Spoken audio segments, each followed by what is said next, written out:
there are various ways in which the human being and the human condition have been defined over the ages by various disciplines, and I came up with one that I think is appropriate to this evening's topic, which is that the human is the traveling exile.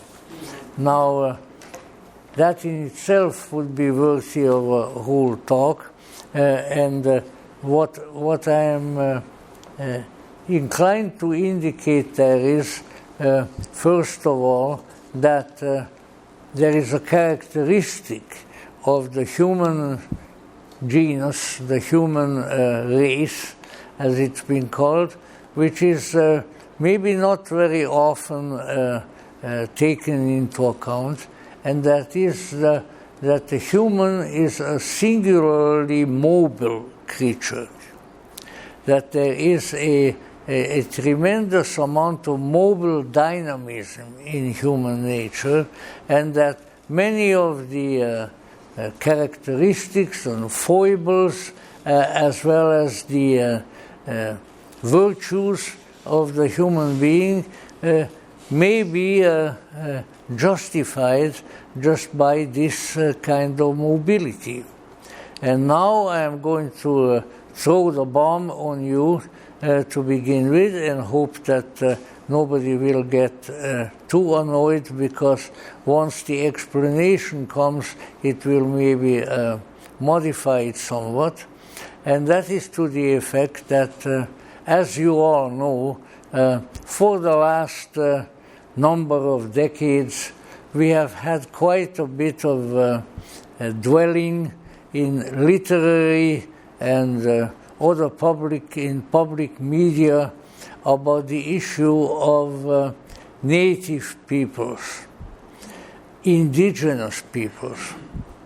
Now, what I am going to scare you with right now, but don't leave yet, it might be modified, is the fact that my second love of a field of study all my life, in addition to religion, has been history. And so I and a number of others have devoted a certain amount of intense research to this particular subject. And what we have come up with so far, and you always have to say so far, because new insights, new developments can come. But what we have come up with so far is that it would seem, on the basis of very reliable historical data, that there are no indigenous people, and there never have been. Now, how can you say that? What about this? What about that? Well, the point being, now at a philosophical level, and this is, of course, where a real important conjunction of the esoteric tradition of Gnosticism and theosophy and various other esoteric disciplines and historical study converges. The indication is that the human is not only very mobile, but even mobile in a metaphysical sense, probably far beyond what we imagine. Because the esoteric tradition has always held that what makes the human human, I think Madame Blavatsky called it the essence. So the interior seed of transcendence of the human being comes from another reality and finds itself in a mobile exile in this world. And so we are a very mobile group of exiles, And exile is something that I know something about because I have been on exile from my own homeland since I was about 16 years old, and in several countries, the last one being the United States. So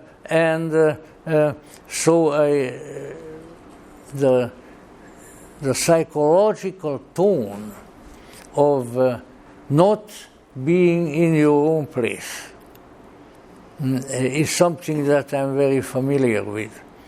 My parents, particularly obviously my mother, have also assured me, and I have mentioned that I think before, that when I was a tiny little infant, soon after I was born, it was quite evident that I was very unhappy with having come to this world. So, you know, the child cries because it's unhappy, but maybe for various reasons. Mine was, and the curious thing is that very few people have any precise memories of that early point in their lives, that I distinctly remember that I was very unhappy for being here. I says, why did I have to come to this place? That, of course, makes the condition of exile even a little more onerous than it might be otherwise. But this is just a little personal indication. And so what we need to keep in mind that while I think the keynote of exile at a sort of mythopoetic level is definitely there in the human race, and we find its recurrence in various statements and myths and poetry and imagination of many, many people the world over. In addition to that, we also find that this particular species of exiles is very mobile. And that has to do perhaps with that same condition. Because if you realize that you are out of your element, then the likelihood of you packing up and moving around and trying to, in the often vain endeavor, to try to find a place where you can really say, I belong here, is thereby very greatly increased. Now, that being the case, when we this in turn, historically and in terms of the scientific aspect of history, will lead us to believe that this mobile species has always been moving about and traveling. And that being, in turn, being the case, there are no native people, there are no people who belong to a particular place forever, because everybody has come from somewhere. Ultimately, the esoteric tradition would say we have come from a spiritual realm which, due to a command of a higher will, found ourselves in incarnation, which means literally becoming flesh in this world, and that is perhaps the deeper reason behind all this, namely that we have been placed into a reality which in a very deep and serious manner is not our own. And so we are strangers in a strange land, as we have been called, and that in turn brings its own problems, but perhaps with enough reflection and enough study and seeking, it can also be solved at a philosophical and transcendental level. Now, just to give you a little indication that I'm not just whistling Dixie, as we say in some parts of the United States. I very quickly will run through some of the indications of this condition. We look at the Bible, look at the Old Testament, the Torah, as it's called in Jewish theology, and one of its most important themes and most important books is Exodus. What is that? The people of God are not in their own place, they're in a strange place, and they are desperately, with a tremendously prolonged and stressful process, are trying to get to their own place. Current geopolitical developments in the world are still the same because these same people who are responsible for the Torah, you might say, are still in the process of finding their place, of really being in their homeland, because some of these conditions are archetypal and will not go away, and therefore we always run into these difficulties again. So you might say, well, all right, but what about other people? What about India? What about the Hindus? I mean, there are so many of them, they are all over the place. Undoubtedly, they are a native people. No. They are, and they call themselves to this day the Aryan people, and the Aryas in turn came to present-day India, as they know and proclaim, from where? From Persia. And where did they come to Persia to begin with? That's again another story. Now let's say the Romans. After all, they ruled the whole known world. Extremely important empire in the history of the world, and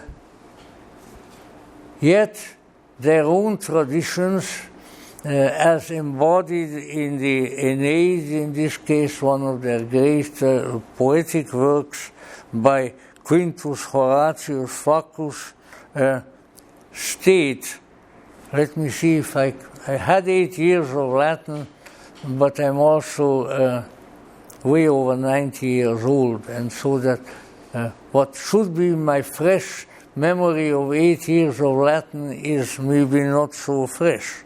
But this is how the Aeneid begins. Arma virumque cano qui Troie qui primus et oris fato profugus iunonis ad iram laviniaque venit. I sing of the weapons and of the men who from Troy were taken by the anger of the goddess Juno away, and who arrived in, which is the ancient name of the Italian peninsula, Lavinia. So this great historical epic of Rome declares that they came from Troy, from Greece, and that sort of accidentally their ancestors were driven to the Italian peninsula, and they are the ancestors of the Romans. Now then, let's see who else. In addition to these large groupings of people, innumerable smaller peoples, indeed humanity as such, bear testimony to the fact of their mobility.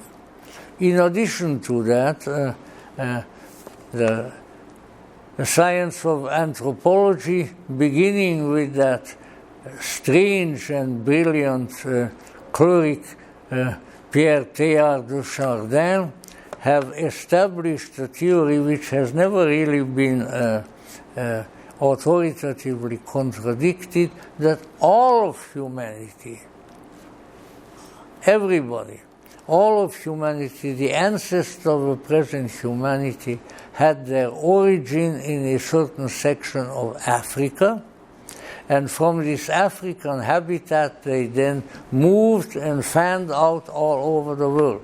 So everybody is a traveler, everybody is an explorer, nobody is a native in that sense, because everybody came from somewhere.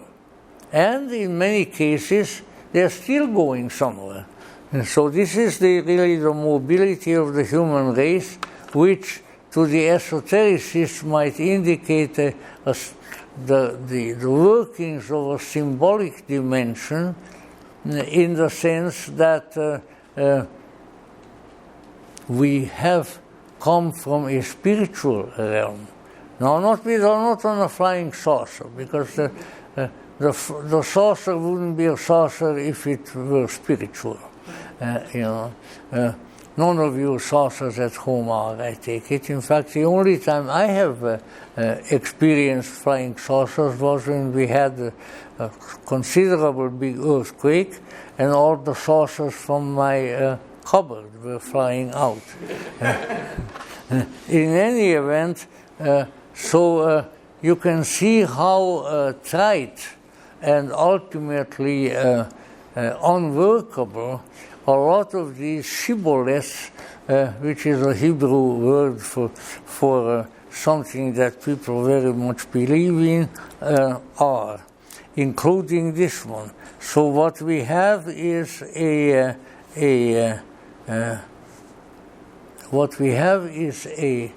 strange species. I think one of the old wise people have called it a biped without feathers, or doesn't fly. Well, now we have learned how to fly, but we need certain instruments for it. That this species has come out of a mystery. It's mysterious to us because we really don't know. But every once in a while, in various ways, there come indications of something that might pass for a far memory, as it was called, or some kind of a connection with a mysterious past, wherein we recognize that this reality wherein we live is just the latest reality that we came to inhabit, and for this reason we are so mobile that we move around, because we are trying to find our real place, which, from my point of view, from the point of view of the esoteric tradition, indicates that we will not find it in this place. So then how are we going to find it? So I might as well get a little bit ahead of me. We have to employ a different method of seeking than the one that we have been employing thus far. And what does that mean? That means that the excessive extraversion of our psyches, of our minds, has to be checked. Because not everything that is real is out there. In fact, a lot of the things that are out there that are not real. And then we discover that, and then we are gravely disappointed. But in actuality, we are the offspring of a reality that is not in the world, not in this world. But somewhere within us there is a memento. Wherever we have come from, we brought with us something that reminds us, something that keeps knocking at our doors and says, you don't really belong to this, you did not originate here, you don't really know where you are. But if you really put your soul to it and your heart to it, you may discover where you really come from, and moreover, you may redevelop the ability to enter there again. So this is, let's see now, I have mixed now the exoteric with the esoteric, but I think it was perhaps justified. Now, when we look at our own place where we are, we might say that our presence here in the United States of America is another manifestation of that same principle. Because none of us who are here in this room right now, especially if our ancestral lines are taken into account, have originated here. And yet here we are. And for various reasons, we and our ancestors have found themselves in this strange land beyond the oceans, which has been envisioned in various ways by the seers and the prophets and the poets of many, many generations, that somewhere there, as they would say in the Mediterranean cradle of civilization, beyond the Pillars of Hercules, which is more or less what today we call Gibraltar, beyond the Pillars of Hercules, across the great ocean, there is something else. There is another land. There is another reality. And if you ever discover that, or if you can even go there, then you're going to have some very unusual experiences, because it's so different, it is so far away. And that then conjoins itself with various other legends, that of Atlantis, which of course was envisioned as being beyond the Pillars of Hercules also. And so for a long, long time, maybe for thousands of years, the eyes of a certain segment of humanity were directed westward. And then eventually the time came when certain conveyances whereby their physical selfhood could be taken to this strange and mysterious land beyond the seas came to pass. It was primarily, initially, that of the combination of the two classical elements, namely water and air. Because the air drove the ships who were on the water. And then eventually they came here. And this is the indication of, let's say, which in earlier times would be considered a momentous voyage, the voyage to another world that has taken us or our ancestors into a different reality, which, however, is still physical and in many ways bears the features of the places that we have left. So let's say there is a mythos, there is a transcendentally inspired story of this place where we find ourselves. None of us originated here, even as we did not originate on Earth, ultimately. But nevertheless, we are here, and we are partaking of the atmosphere of a strange and mysterious land, on a strange and mysterious continent, much of which has not been adequately explored either in historical or in other terms. So we need to keep in mind that if we really want to have some impression on a deep level of why we are here, maybe even how we got here, what we may experience here, and what we should stay away from, then where are we going to get it from? We are going to get it from deeply within ourselves, hidden very, very deeply in a mountain of flesh that we call the body.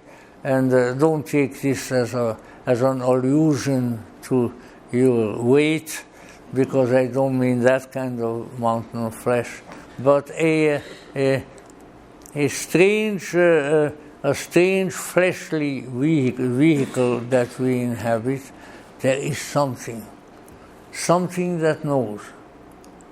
But it will not disclose its knowledge unless we address ourselves to it, unless we knock on the door, unless we give the password, to use the expression of the mysteries.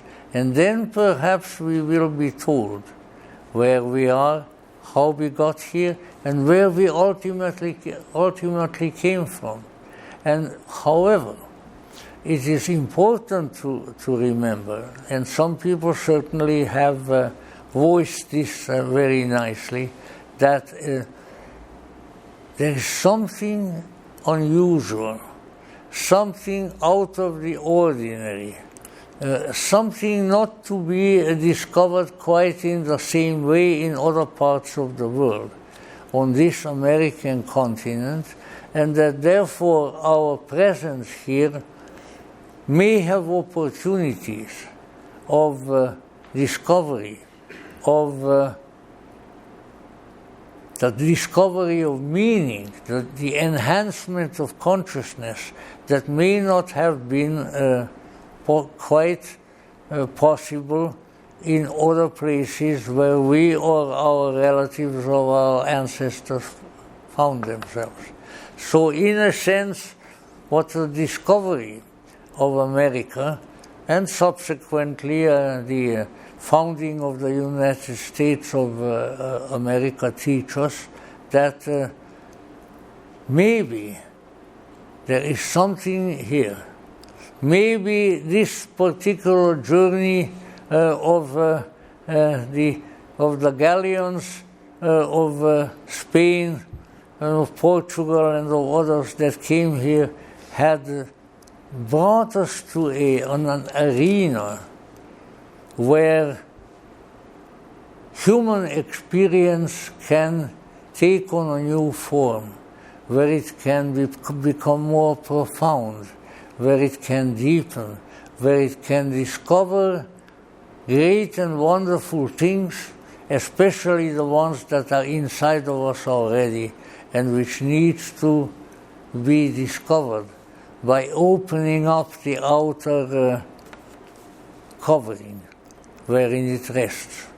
And so, let's say, from the very beginning with the initial discoveries on the part of Christopher Columbus and others of the American continent, there was always an expectation of something new, of something very interesting, of something that transcends the ordinary physical experience that people thought that they could find here. And many of them did. And one of the interesting places that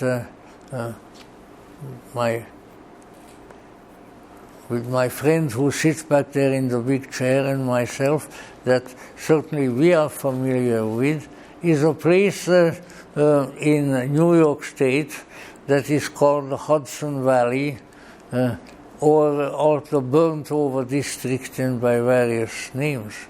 And this was the part of that became the United States subsequently, where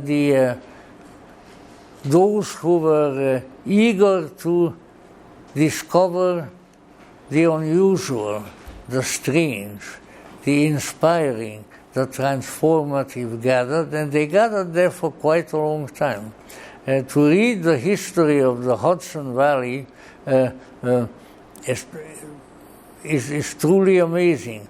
Of all primarily religiously, spiritually oriented associations and groups and churches and sects that gathered there, on and on and on, clear back to the time when the Dutch owned most of that part of America, and sort of the spiritual cradle of the American spirit. And then we can see that even in terms of their physical location, and there were certain places in what became the United States that particularly attracted the searching, the seeking, the discovering psyche, mind and soul of some of the people who came here. And this in turn spread. I'm firmly in the belief that something similar has happened way off on the other side of the United States. In fact, a much more recent acquisition, and that is known as California. Because this also became sort of the promised land. And when you read the history, especially anthropologically and spiritually of California, you see that people came here and looked and found mysterious and wonderful and exciting experiences that they did not find elsewhere. And so let's say, on the two extremities of the country, there were places of great discovery of interior meaning, discovery of that which is not ordinarily visible. And these discoveries, in turn, have done great and good things. Now, to just be a little bit more personal about it, and also for our own geographical locale. When I came to Southern California in the early 1950s, there were very few places, especially places which harbored creative, intuitive, imaginative people and their activities, which had not had any contact with a colony of similar people that was established where? In Beechwood Canyon, on the that would be the west side of the hills, and which received in those days at its foundation the Greek name Crotona, which was the name of the colony founded ultimately in Sicily by Pythagoras. And this colony, which was at its height, harbored thousands of people who came here from everywhere in the world, but primarily other parts of the United States. These people were what was called theosophists. By the time I got here, this curious enclave, shall we say, had moved in the wake of World War I for a variety of reasons, and moved to a smaller but charming and wonderful place in the Ojai Valley, where it is still called Crotona, and that particular locale, the establishment there, this year is going to celebrate its centenary. So it will be 100 years ago that these weird people called Theosophists, you're looking a weird one here too, and some of us had moved to that locale. But that certainly wasn't all. Of course, the movie industry was going great guns, 1950s, 1960s, and when one had, as indeed we did, contact with people who were employed in the movie industry in one capacity or the other, which was really, you need to keep in mind even to this time. You have television, you have the stupid computers and all of these things, but you know, that was the cradle of creativity. That was the source of psycho-spiritual excitement for decades upon decades upon decades. That's where the excitement came from. It came from the movie studios, and if you pay enough attention to them, and if we have enough good people employed in that particular art and industry, then it can be that way again. In any event, when you had contact with the people in the movie industry who have been here for a long time, they all knew, but oh yes, the Theosophists. There was that big colony of these strange people up here in Beechwood Canyon. And, you know, it's never been the same things.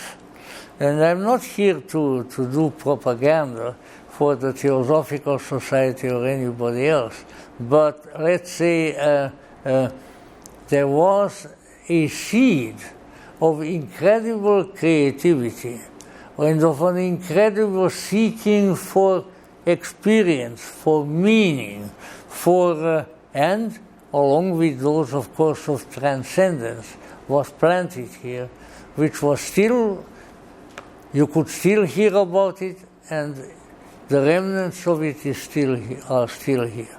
I am not about to show off my intuitive and transcendental powers such as they are, because I have met too many people who do that, and they always bored me.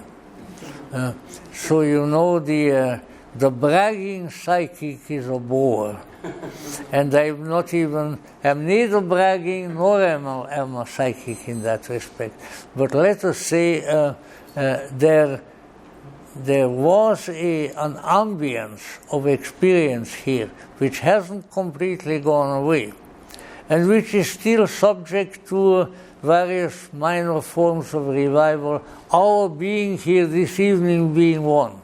Because we are doing what these people were doing then. We are doing what needs to be done.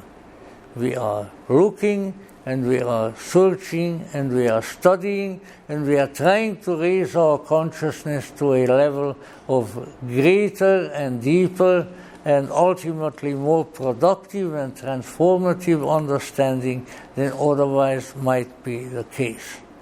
And this, I think, is a very valuable matter, because with all the technology and electronics and things that are about, if you look over their activities and their nature, I see very little in which I can perceive the promise of a deeper insight, of a transcendental move, of a discovery of what really needs to be discovered, a recovering of what we have been seeking for ages unnumbered. And for that reason, it's very important to cultivate that transcendental, that intuitive, that creative spirit, which really was established in this area, and the remnants of which are still here, and perhaps we ourselves, as I mentioned, might consider ourselves at least as the heirs of such development. But we also need to keep in mind, and the esoteric tradition is very insistent on that, that as the old popular song has it, it takes two to tango. Now that means, and in this case, that means the good and the bad, the wise and the foolish, the intelligent and the counterintelligent. And these forces are always there together, and they are sort of pushing each other around.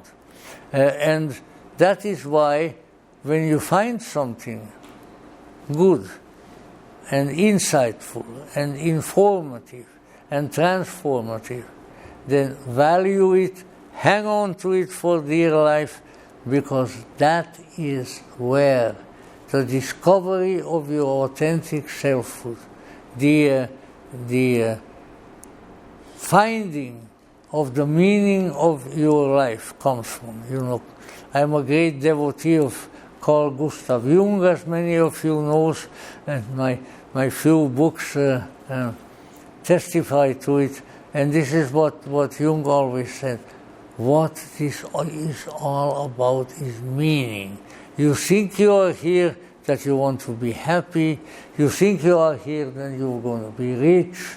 You think you are here because instead of one girlfriend or boyfriend you want a dozen. But you know that's not. But you know that's not why you are here.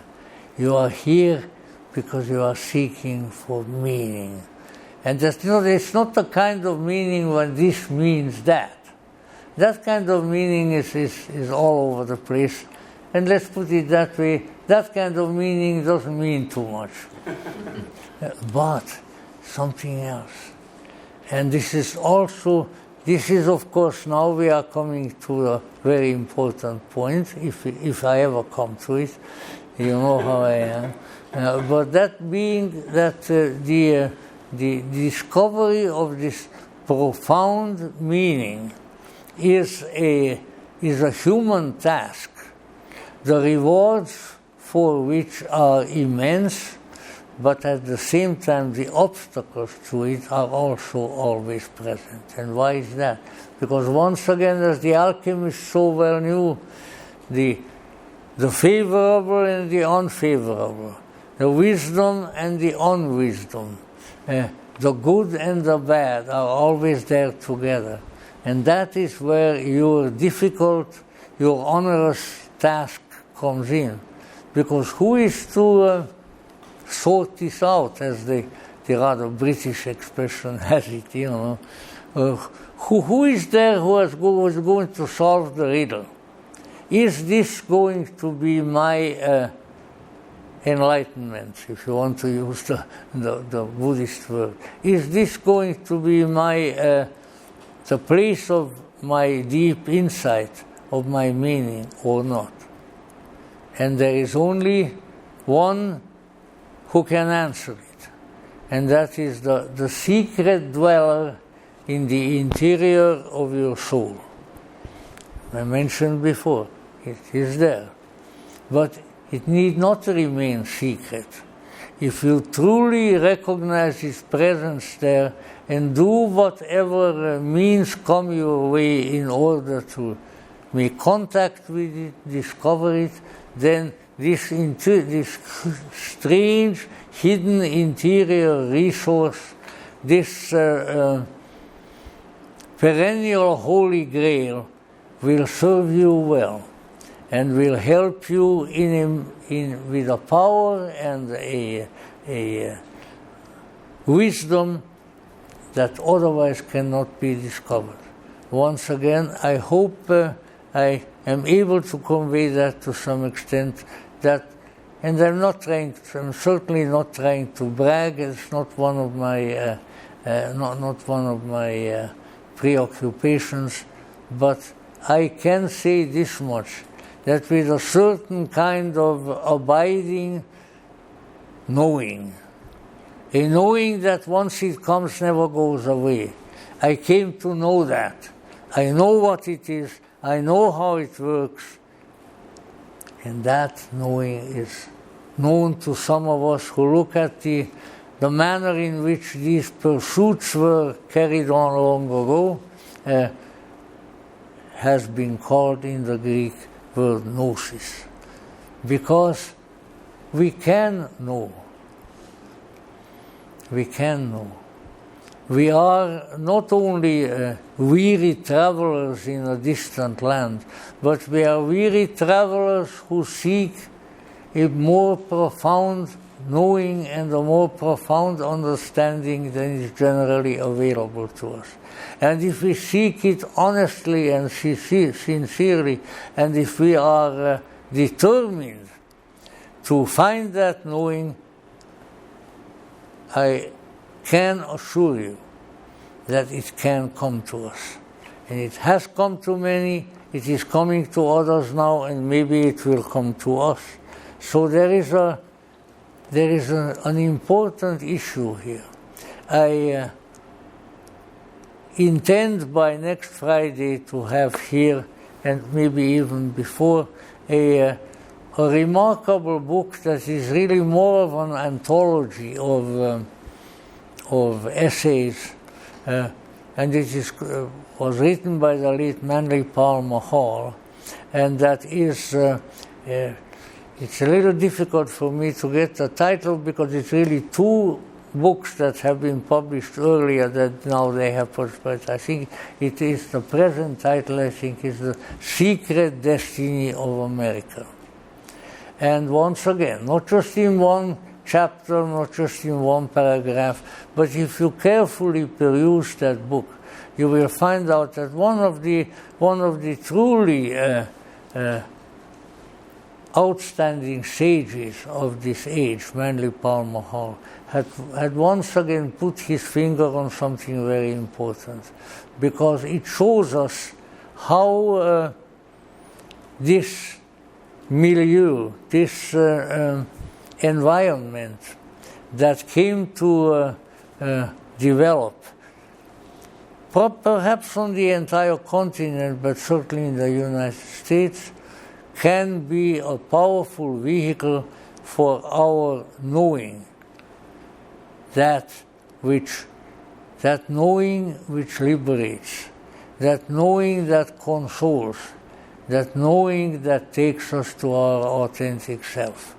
And in it we will find, and I'm not going to go into those, I have mentioned them, alluded to them in past times, that there are definite historical events, many of them concentrated around the time of the founding of the American Republic.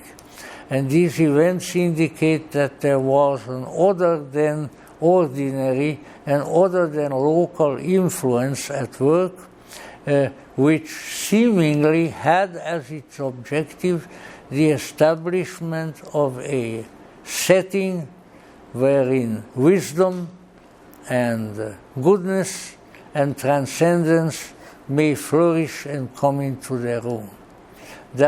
And that many of these came from Europe. Now, those of you who have some connection with that matrix, one of the most important statements about it was concerning one of these historical events that Mr. Hoeller recounts there, and then he quotes a statement that was published in India, an editorial in the magazine The Theosophist.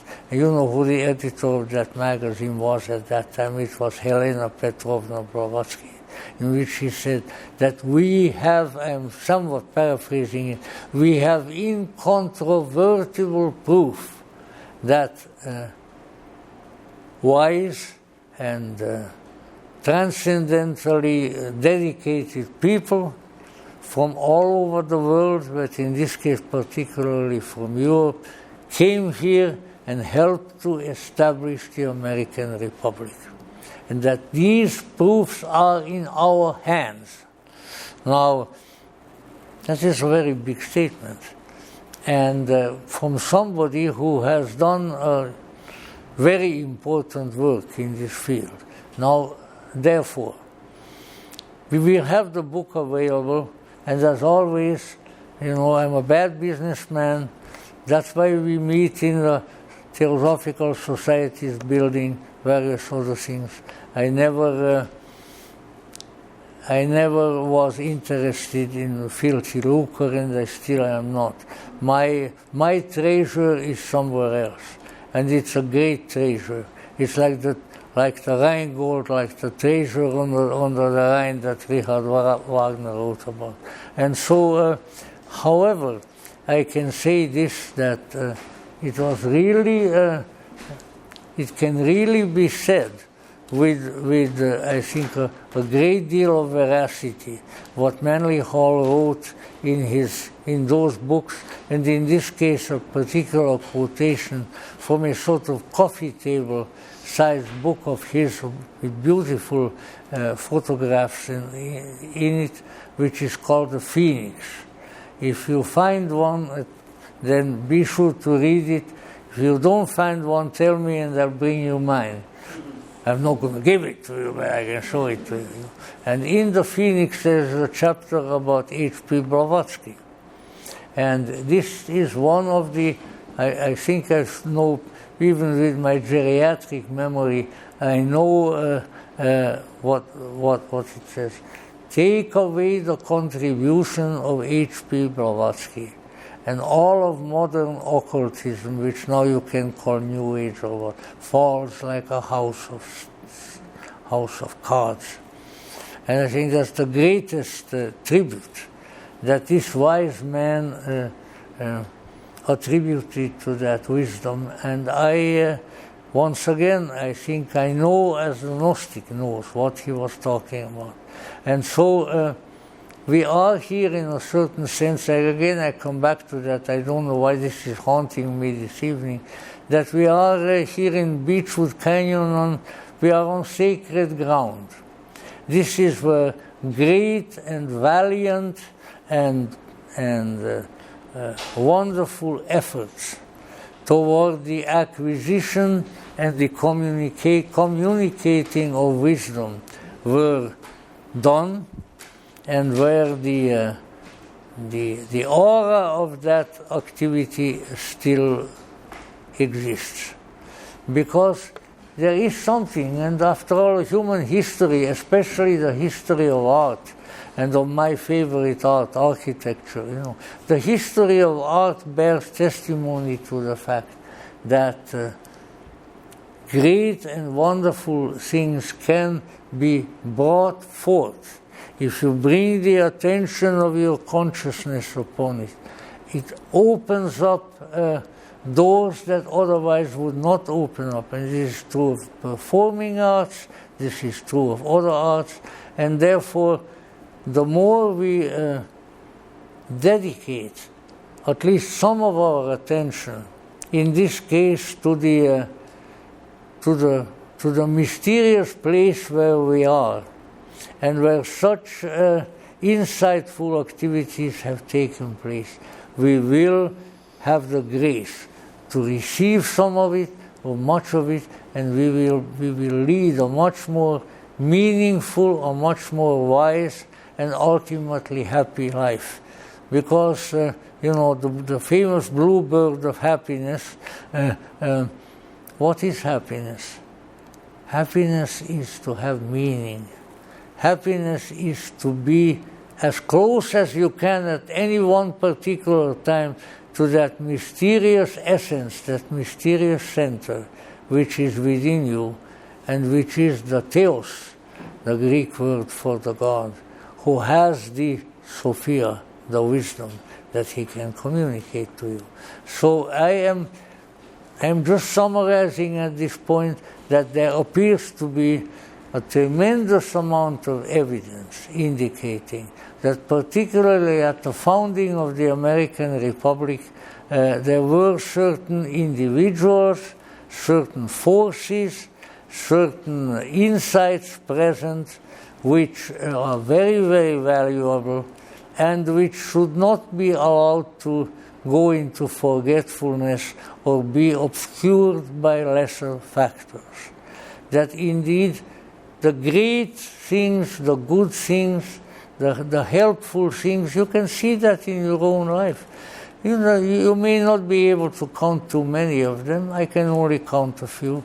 But these are all factual, in a sense. They happen.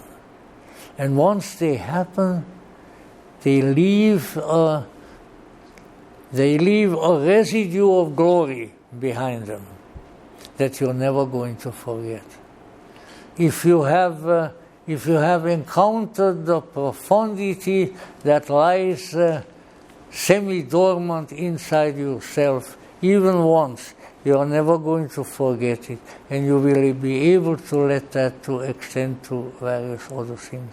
And it takes care of so many problems. It is the great one who solves the issues of the universe. In any event, there's something very important. There was something very important here.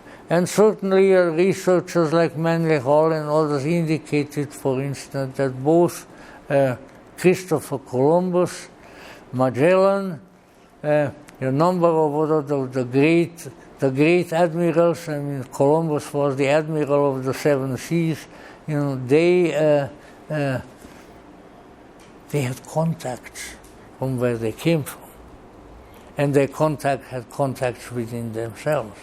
It was Mr. Hall who called my attention to the fact that the decorations, the crosses on the ships of Columbus, the Santa Maria and the others, are the exact replicas of one of the crosses used by the Knights Templar. Mm-hmm. The Knights Templar, a definite esoteric movement that was advocating access to these deeper sources.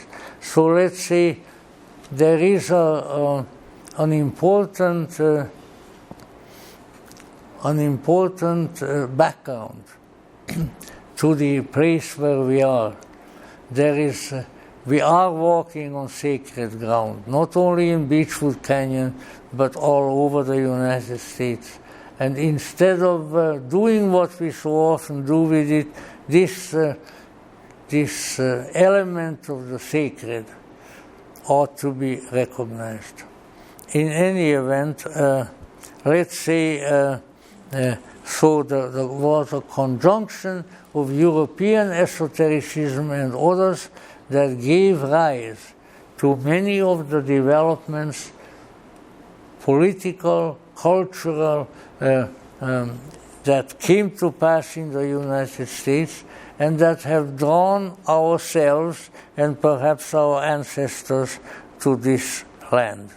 Now, European esotericism was involved and had its emissaries coming to the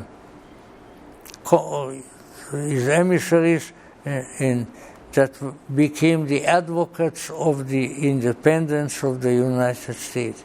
So a vessel was created which had a purpose, even as the Grail cup has its purpose in the Grail legendary, because in it is the transcendental life.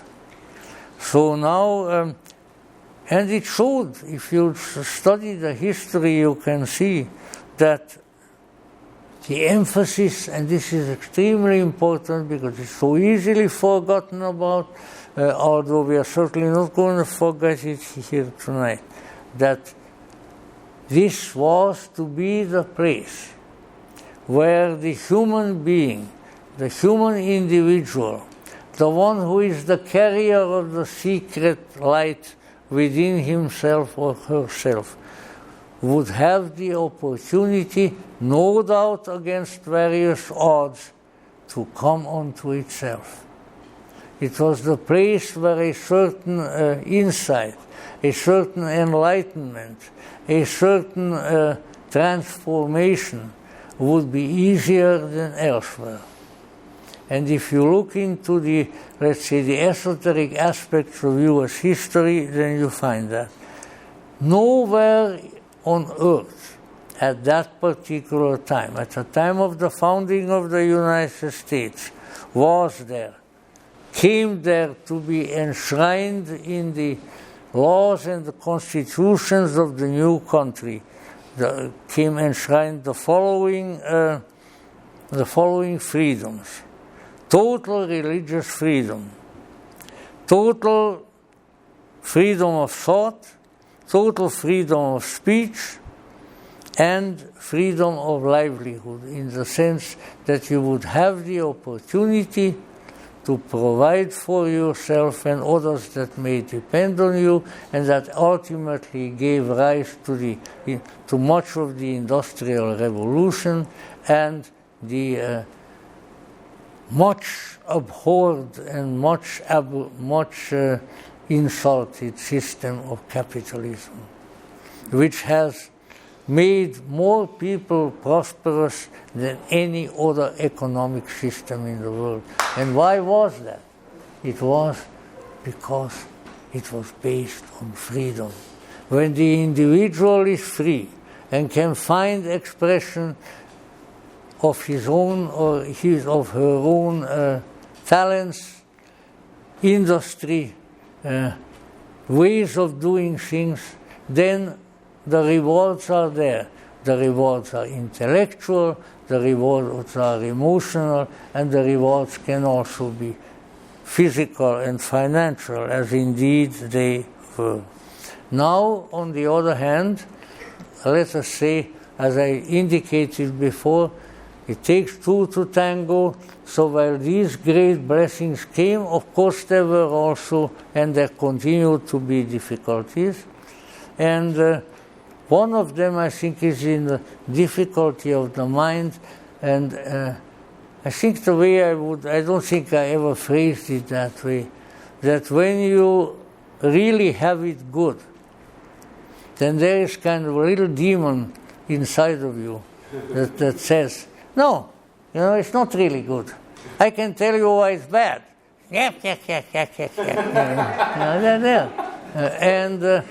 And there is, and now here is your consciousness. Who is it going to listen to? And I would say that in this case, you listen to the fact that I am free, I can do, I can be, I can think, I can make, and that is my birthright, that is my heritage in the land of the free.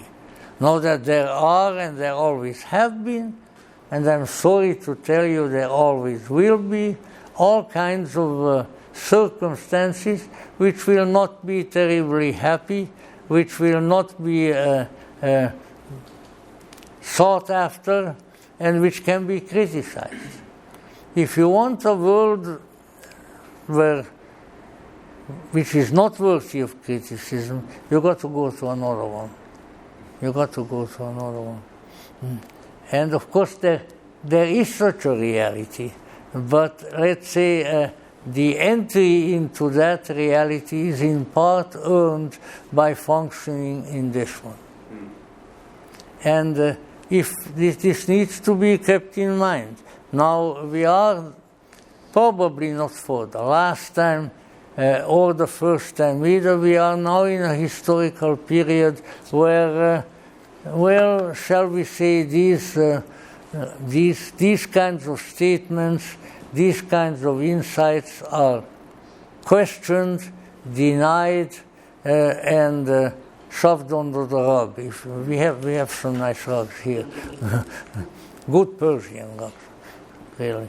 But let's say where this kind of orientation is subject to a lot of attack, a lot of derogation, a lot of misunderstanding, and that kind of thing has to be resisted.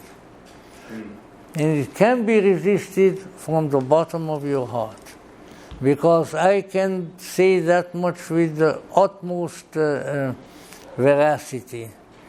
On the bottom of my heart, I know that this is a good country, that this is a free country, that this is a place that tried against tremendous odds to make the individual free, and that if we assist that impulse as much as we can, if we align ourselves to that, then it still can have a great and important and revelatory future. Now I will do something that I don't usually do, and that is I will give some little indications that appear to me as being tasks for the future. All right? Now I'm sure that you're not going to like some of them, one thing or the other, but I'll give, as usual, I'm giving them to you just the same. Why? Because I'm in this chair that was given to me by my great libertarian friend, Dr. James Ingebretson, and therefore I've got the power to tell you. See? Now then, here are, how many? I got about 6 points that I wrote down, but I got to go fast. Number one, that it is extremely important in order to preserve the salvific and informative and consciousness-enhancing character of the United States of America. There are certain prerequisites that would be extremely helpful. One of them is that there needs to be the cultivation of a consciousness of a superior power. Now, what I'm saying here is the secular age should not be allowed to penetrate everything. Certainly, we don't have to have the same concept of the superior power, of the greater power, maybe exactly that our remote ancestors did. But to recognize that there is something of that sort, that there is something great, something wise, something holy, something utterly wonderful that will transform you and literally save your soul, so your soul will not be left, that you can find, and that the instrumentalities of finding that are part of the fabric of this country. And so, you ask, how do we do it? Well, we don't do it by secularism. We don't do it by taking the opportunities away from people to be aware of, to contemplate, to think about, to feel about, and to love about this superior power. If we do that, we commit sacrilege. Why? Because once again, we are touching and we are tearing on the door of that wonder that is inside of us. And that is the wonder that was found by Jesus, that is the wonder that was found by Gautama Buddha. This is the wonder that Arjuna speaks about in the Bhagavad Gita, and it's the wonder of the true, the authentic, the ultimate selfhood of our nature. Something that has come here, created a body within which we live, and that has the potential to transform our consciousness and our lives in an incredible fashion, in a wonderful fashion. And see, the founders of the United States and so forth, they knew that in their own way. All the preoccupation with biblical and related matters relates to that. It doesn't matter whether you believe in a God with a great big beard, or one who sits cross-legged, or don't even use that term. But you have to aspire toward, and you have to have contact with something deeper, something more good, something more honest, something more wonderful than you ordinarily do. And if you do, then that in turn makes that strange flower, which, like a flower, sits in its own container inside of you, to open up and to bloom and to transform and inform your life. Now, this is important to remember. It's very important to remember. And let's say I have watched since this long time ago, since 1953 that I came to Southern California, I have been watching what was happening, and step by step, the foundational orientation of people toward transcendence has been damaged and has been taken away. And probably one of the first deleterious steps that I noticed, and I'll tell you a little anecdote about that in a minute, was the obliteration of prayer in the schools. Now a lot of people tell, why? Because it was one of the symbols, and that's what we are talking about, the symbols of the fact that no matter where we are, whether we are in school, whether we are at home, and not just when we are in church, we rely on a higher power, that there is something greater than ourselves, and that this something is extremely important, because it is wise, it is good, and it has helped us in the past, and it will help us again. I remember many of you, people who are as old as I, or almost as old as I, will remember that there was a strange clergyman many clergymen are usually strange. I should know I'm one. But let's say there was a strange clergyman who became the Episcopal Bishop of San Francisco, and his name was James Pike. And now,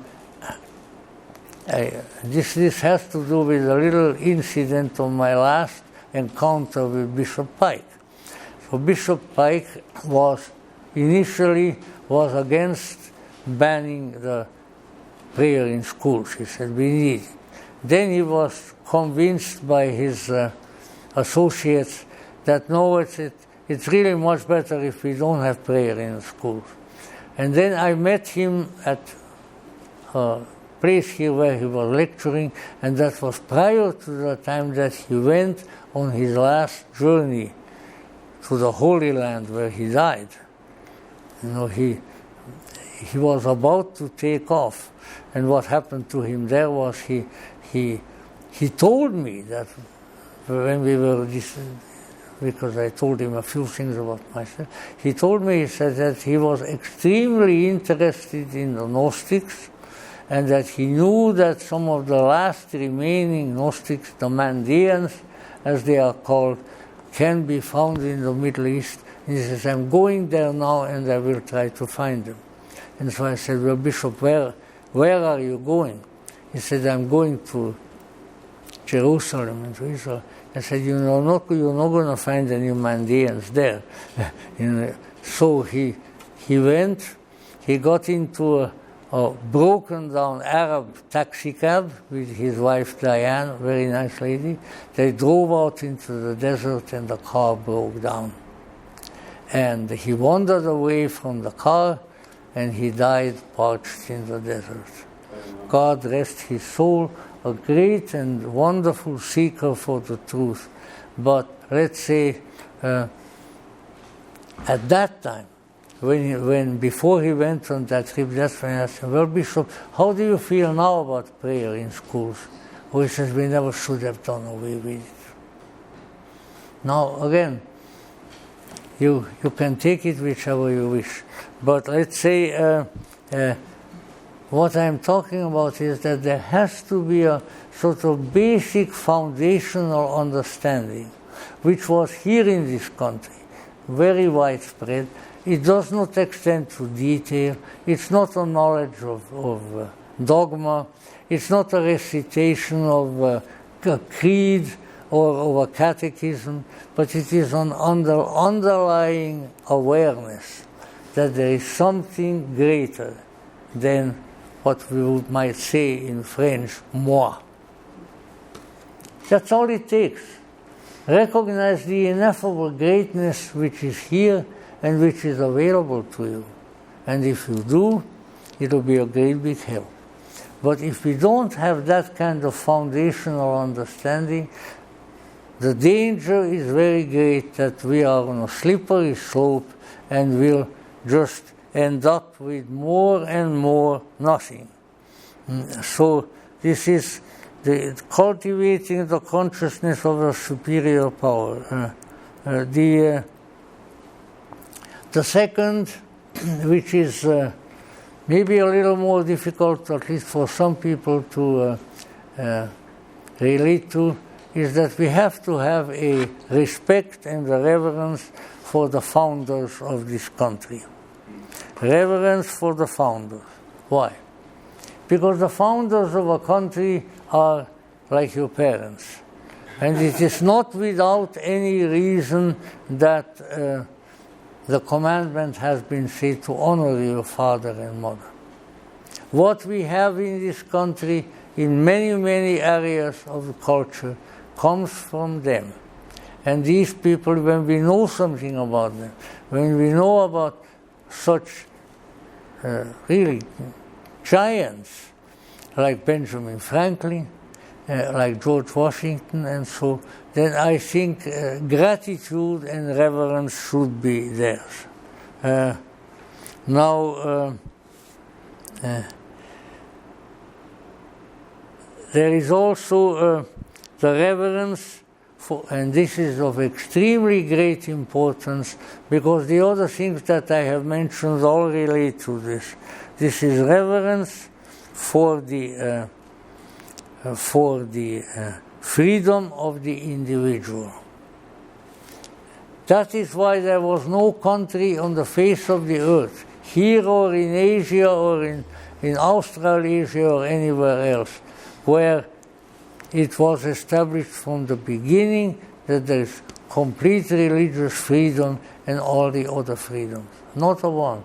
Not even the great liberal-minded monarchs like Frederick the Great, Frederick II of Prussia, who just said, no ja, jeder soll nach seiner Fassung selig werden, which means let everybody attain to salvation in his own fashion.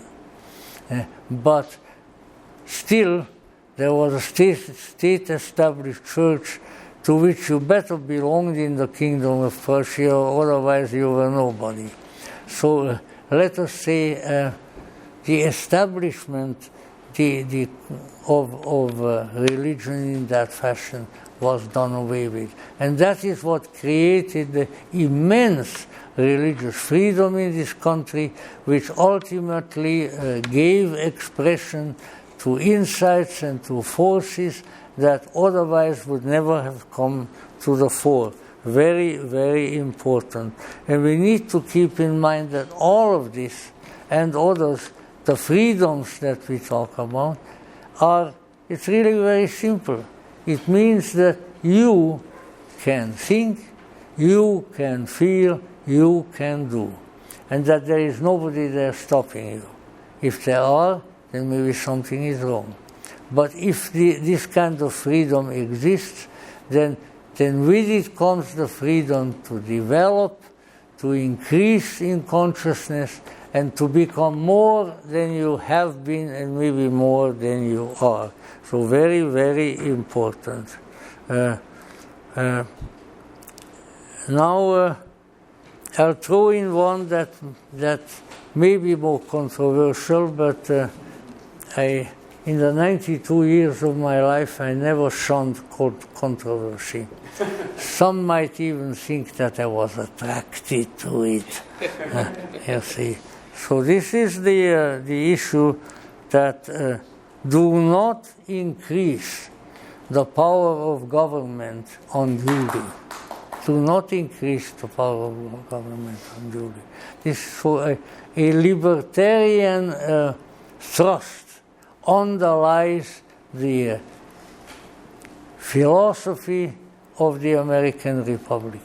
And that's very, very important, because when that prevails, then the chances of you are very, very great that you will be able to think, that you will freely, that you will be able to feel freely, and that you will be able to act freely.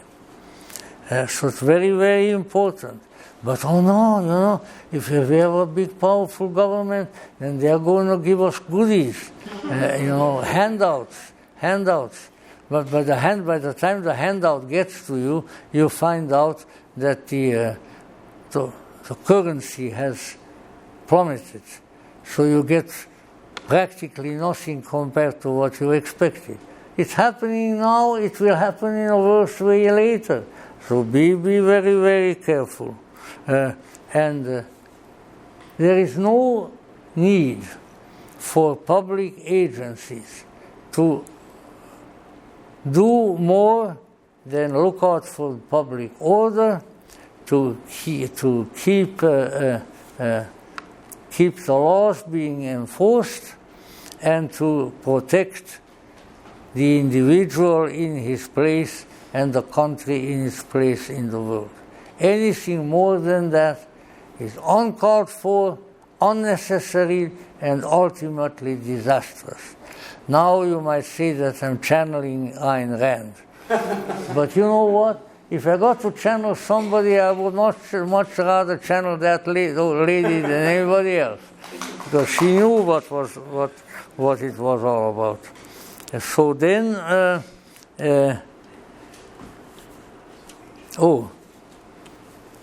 I think somewhat, and I'm about to conclude, don't worry.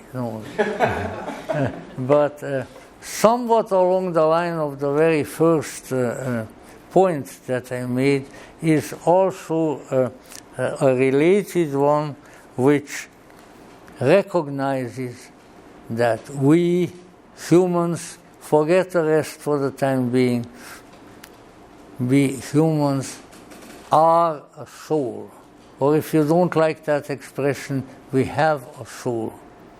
Very, very important. I'll just throw in a little thing, because there's so much jabberwocky about it right at the present time. There's all this big hullabaloo about abortion at the present time. And even my friends, even my theosophical friends, they're taking sides and all of that. What about, and what do they talk about? Life. And for life, against life. No. What about the soul? Hasn't that always been the question? Life is everywhere. Every mosquito has life. Every cockroach has life. So if you are just for life, are you for all of that? You're not going to buy any more insect killer, But what we need to do, there's something else. That there is something intangible, something magnificent, something extremely promising in the human being. And it was called sometimes soul in Greek psyche, or sometimes the pneuma or spiritus, the spirit, it was always there. I know, I have been in Catholic school, in Catholic seminary. I know a little bit what goes in there, and I think one of the greatest fallacies is the non-recognition of the fact that for centuries upon centuries, the important people in the Roman Catholic Church have said that the soul, what is important, when the soul enters the infant or the embryo, that is the issue. St. Thomas Aquinas, the father of Western theology, said that he went along with Aristotle, who said that the soul enters the body when the baby takes its first breath. Now, what did we do with that? So try to think of these issues in terms of soul. Look there. All right. There is something very promising, something very wonderful, something that can become very conscious and do all kinds of wonderful things, think wonderful thoughts, and so forth, and wonderful feelings that is maybe happening here. So let's pay a little attention to that and see how we do with that. And again, I am neither a pro-lifer nor the pro-abortionist. But the thing is, think of the process as the potential incarnation, the potential coming of the soul, and make your judgment on that basis. Yeah. But you live in a culture that doesn't believe in a soul. You live in a culture that doesn't believe in transcendence. You live in a culture that doesn't believe in a God. And are you here protesting against it? No, you go out and protest about all kinds of other balderdash that a week from now will not matter. But these things matter. These things really matter. So we need to stand up for the soul, because without it we are nobody and nobody else is anybody. And it was for the development, the training, the enlightenment of that soul that this country, with its vast school system to begin with all the other things, was really founded. It's that soul that those pilgrims were interested in. Where is it now? Where is it now? So I think that once again the excesses of the secular culture have to be stopped, because without it we don't have anything. In fact, without it we lose our soul, and that's the worst thing that can happen to anyone. So these things are of very great importance, and they are in our hands. They are in the hands of the people. So don't come to me about life. I am for life. I am against life. But rather come to me. But I come for the soul. I am trying to think, is this going to be conducive to a coming of a good soul into the world that will then help other souls? This is the thing. So you see, once again, the complete value system has to be turned around, in the sense that we have to respect that which is invisible, that which is intangible, and which still is of tremendous importance. Once we do that, everything falls into line. Everything falls into line. Once you respect the soul, the spirit, then it all falls into line. But if you don't, then one difficulty, one piece of nonsense after the other. So let me conclude on the keynote that I hope that I started out with, that we live, in many ways, we live in a good and important place. We live in a good place here in California. We live in a good place here in Beechwood Canyon, and we doggone right we live in a good place in the United States. I have lived elsewhere, and I became an exile for good reasons. And I must admit, I am somewhat anxious about what is going on at the present time, because the loss of the spiritual orientation, the spiritual values, the loss of all of these things is gradual. I mean, it's not that there is a Joseph Stalin, he says, no more church, no more icons. I'm wearing one. and so forth. No, that is not happening. Nevertheless, the connection with the invisible, the connection with the archetypal, the connection with the transcendental, the connection with what the Greeks would have called the good, is waning. And that's not a very good thing, because this place was founded so that it might increase. It is up to us to try to make that happen. And maybe, just maybe, we have contributed to some salubrious development of that sort by having this talk. I did what I could, and I assure you that it comes from experience, it comes from life, it comes from having been an exile all my life and of having found a place of exile where I could do what the Divine wanted me to do, part of which is even this little talk today, and I am so grateful to you that you came to hear it, and God bless you all.